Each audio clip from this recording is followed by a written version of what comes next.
of JoJo's Bizarre Adventure Diamond is Unbreakable, episode 13, we picked up something crazy, and that something is an invisible baby. I am not making this shit up, people. God damn it, JoJo.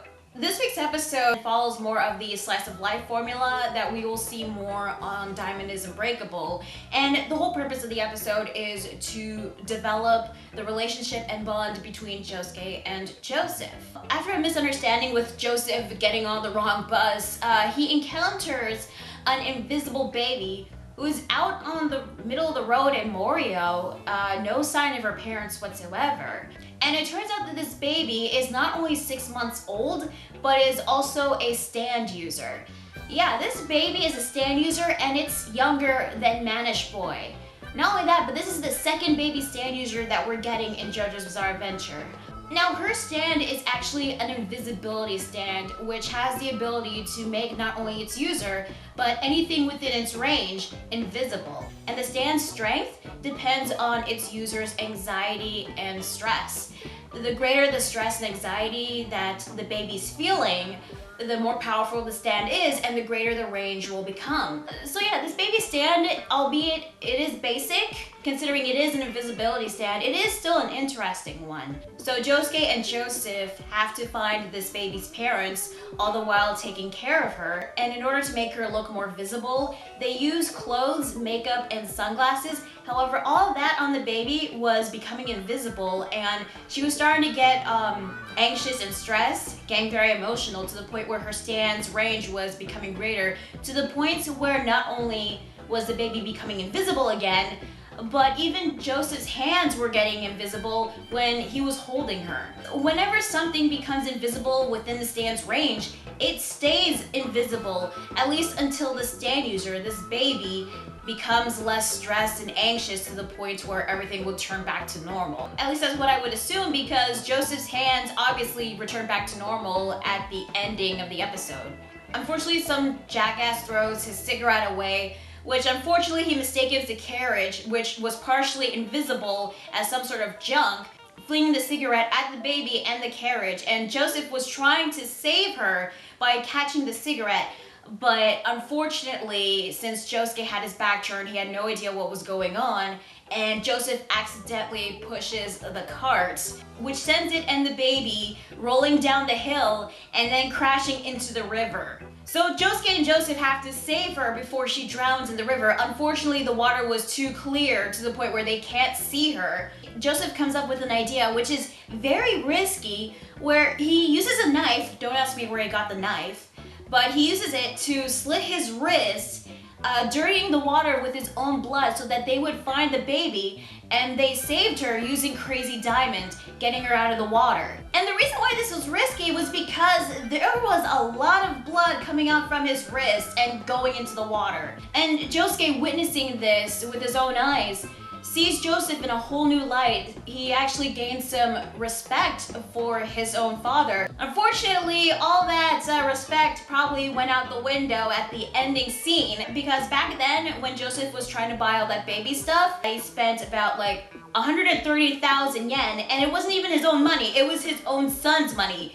He was using Josuke's credit card, and Josuke still has the receipt. He sees the amount, and he gets pissed off at Joseph to the point where he yells out, "That stupid geezer!" And then the episode ends with Joseph holding the baby, and then he just turns to the screen like he heard something, and that's where it ends. Oh, and Jotaro's there too.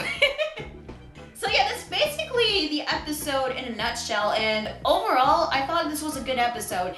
It was definitely one of the weirder ones, and as I said before, this was following more of the slice of life formula that Diamond is Unbreakable is following, and we're definitely going to get more of these episodes later on. I understand that the purpose of the episode is to develop the relationship between Josuke and Joseph, since at the beginning it started off very awkward. He was going to take him to see Tomoko, but he wasn't going to let him talk to her, which is a shame, because I actually wanted to see that, you know, because I feel like that they do need to see each other and, you know, like set things straight, you know, talk to each other. I mean, at least that way we could probably learn more about the affair and probably get the perspectives on the whole thing on Tomoko and even on Joseph, because this whole affair we all saw this through Josuke's eyes and even a bit on Jotaro's, but never on the actual parents themselves. So that was actually something that I was kind of hoping to see. Maybe this will happen eventually. I'm not sure. I mean, the guy married Suzy Q for over 60 years and cheated on her with Tomoko. I mean, that still needs to be explained why he did it, you know? And with Josuke, I understand why he doesn't want Joseph to talk to Tomoko because he was looking out for his mom. He doesn't want her to get hurt. And I also get that he can't call him father or dad right away because, you know, he's a stranger to him and he just met him, so he can't call a stranger his own father. And I also understand that during the situation when they're trying to find the baby in the river, he was angry at his own father for being reckless and irresponsible. I get that. But I can't help but feel sorry for Joseph. And when Josuke told him to shut up, I was a bit irked by that because granted, he did push the cart, but it was an accident and he was trying to save the baby from getting burned. But that's something that Josuke doesn't know. But at least their relationship has gotten a bit better, even if it is just a little. I mean, again, it takes time to develop a relationship, and I just hope that near the end of Diamonds Unbreakable, he will call Joseph his dad. It would be very nice and touching. But the scene where Joseph, you know, like slits his own wrist to save the baby, near the end of it, it was actually very nice and touching, especially since Josuke now knows that he's willing to risk his life to save an innocent life, which he actually smiles at this and he gains this whole new respect for his father. And what makes this even more touching is that at the end of it, Joseph says, "I wanted to look cool in front of you," which I thought that was very nice. But Joseph's already cool, but Josuke doesn't know that. And speaking of Joseph, I actually appreciated how his character was in this episode. Because even though he is going senile, whenever the situation becomes dire and serious, he actually still comes up with some good assumptions and good ideas. In fact, we even get to see Hermit Purple in action in this episode, which was great. And of course, we get Joseph going, "Oh my God!" one more time, which again was really great. He still has the strength to say that, which is funny. And it's really surreal that we've seen this character grow up and we've seen him go through all this stuff, all these adventures back in part 2, back in part 3, and now in part 4. In fact, he's probably the only JoJo that I know so far that actually got to live a very long life, you know? But if there's one thing that you can trust Joseph with, buying baby stuff, because in the episode we get a scene with him trying to buy clothes, milk, and diapers. Because he wasn't with the current times, at least in this part, he has no idea what to get for the baby. He was confused with all these brands, sizes, designs, types, everything, to the point where he decides to just buy almost everything. So he bought a lot of stuff, spent about 130,000 yen of his own son's money. So yeah, that was definitely gonna bite Josuke back in the ass. That scene, it was really funny, but I thought it was a bit dumb. Because like we've seen this character go up against vampires, pillar men, cars, Dio, stand users, even escaping death multiple times. But when it comes to buying baby stuff, that was like his greatest challenge ever.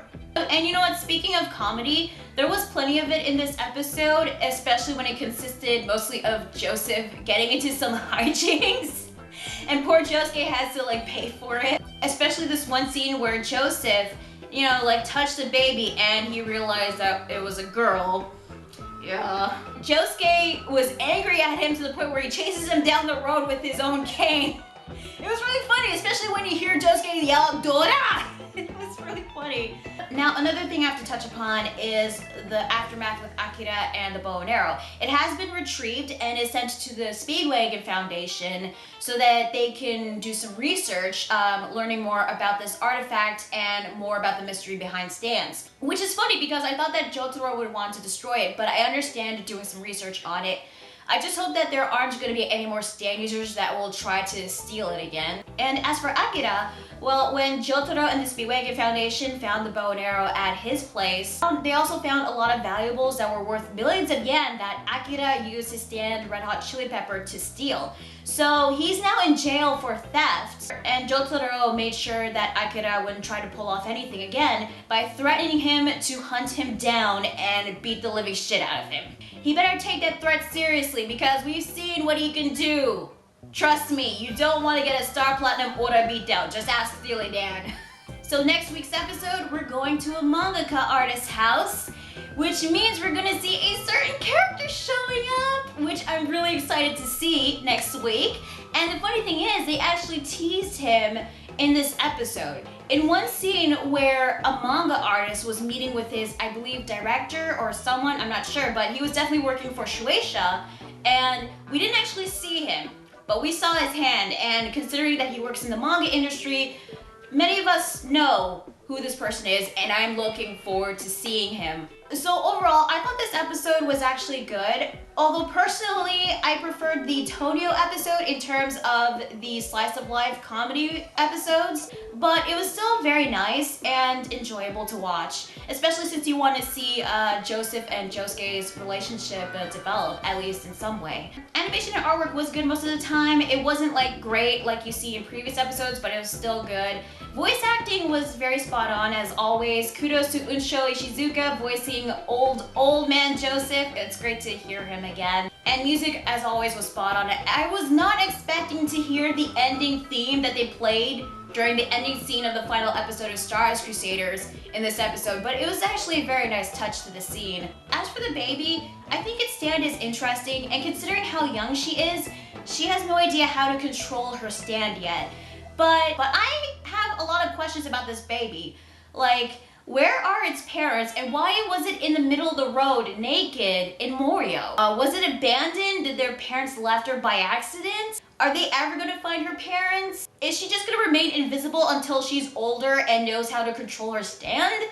And considering that she was in the water for a while, how did she not drown? But again, it's probably something to not really go into. But I do wonder how Joseph is going to find her parents. Maybe he can use Hermit Purple's spirit photography to find them. I don't know. I don't know if she's gonna be like relevant in other episodes to come. Maybe she'll make some other appearances. I don't know, but I get the feeling that she might not. So tell me guys, what did you think of this week's episode of Diamond is Unbreakable? Did you like it? Did you hate it? What did you think of this invisible baby and its stand? And what did you think of like the relationship between Josuke and Joseph? And what did you think about the whole like baby shopping scene? Because I thought it was like funny but kind of dumb. I mean, why would there be different kinds of holes on the nipples for baby bottles? That was just weird, but it was overall a weird episode, a bizarre one, but it was still a good one for me. So leave your thoughts on the episode in the comment section down below, like the video if you like it, and subscribe to more videos, and be sure to check out my Facebook fan page and Google+. So yeah, that was JoJo's Bizarre Adventure Diamond is Unbreakable, episode 13. I'm Learner's Album 27, and I'll see you guys next time. Later.